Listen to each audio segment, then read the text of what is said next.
edition of the Mercedes-Benz Fashion Week Johannesburg. It has been ISIS models on the runway doing an absolutely fantastic job, and there has been a mixed match of outfits here on the red carpet. Nigerians, South Africans are giving us a run for our money. Come and see some of the fabulous outfits on the red carpet. Come with me.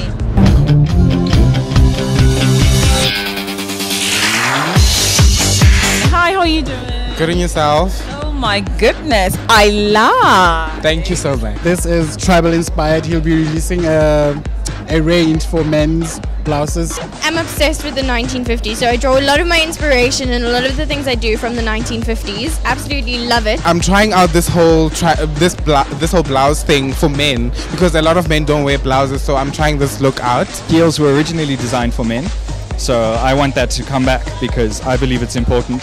And also that why should men be limited by what is women's fashion, and why should women be limited by what is men's fashion? You know, fashion is an expression, so you should be allowed to express yourself. See, I'm just trying to rock the whole old school monochromatic black and white. I think my theme for the entire fashion week will be black and white for every single day. Bow tie, where did you get this from? The studded bow. You're making a statement. I promise this is all from the one designer, Augustine, so it's phenomenal. I love them. I like. You're making a statement. Let's talk. Hi, how are you doing? Fine, and yourself? Okay, I'm very well, thank you. This is my first time in Joburg. I am having a blast. It's a lot of street style influence. Whatever it is that I wear, I try let it be similar to my personality. Outfit was made by Sandra H, which is my favorite South African designer.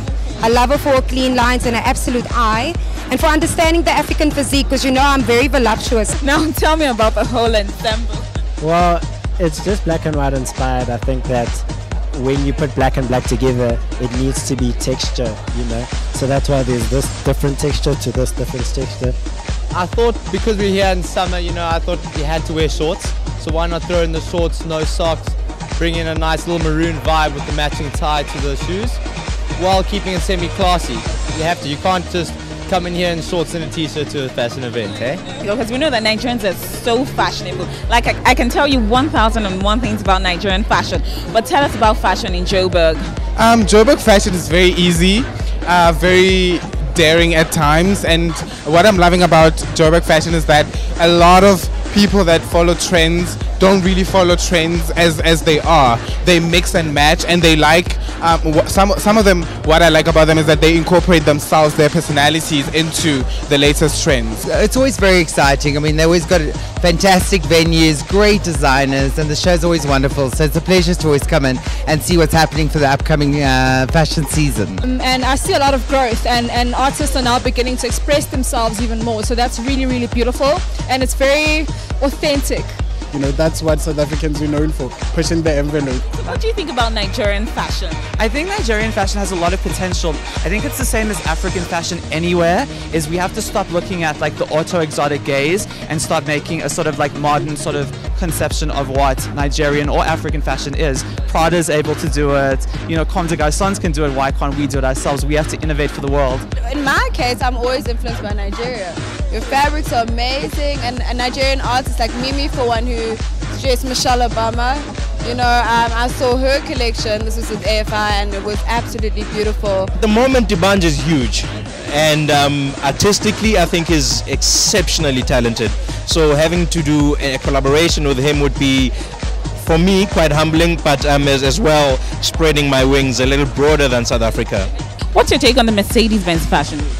It's always very exciting, the Mercedes-Benz Fashion Week, because you see, it's not only exclusive, it includes people across hierarchies. You know, you've got fashion enthusiasts, you've got fashion media, and you've got new people in fashion as well. So it's exciting in that regard, that it's a cocktail of people all together. It's a beautiful platform. I also love what, you know, Dr. Precious Motsepe is all about, that she's trying to empower Africans as a whole. She's thinking about the continent as a whole and putting them on the map. And a lot of people have gone to New York Fashion Week now, like David Lally, and lots more that are going to do so this year. So I think it's a beautiful, beautiful initiative and platform. To see you, I mean, when you talked about coming here, I was like, oh, what should we expect, you know? But your models are just off the hook. I saw Bumi strutting on the run, and I'm like, wow, you really have an eye for good things. Thank you so much. I'm beginning to really see the work that I've done in the past 7 years paying off. Like you've seen the little girl I mean, she at the backstage, she's amazing. Bumi, what can I say about the young girl? I'm hoping that more girls can have an opportunity like this. What I love about it is the fact that it gives a lot of people a platform, a lot of designers, young designers, a big platform to showcase their work and get known. I mean, Mercedes-Benz Fashion Week Africa, this is a small one. The big one is massive. It's not done here. You know, it's done at Melrose. And I'm very happy I'm involved with this Mercedes-Benz. You know, I'm also a judge for Mercedes-Benz Fashion Week. What can I say? STV, thank you for coming.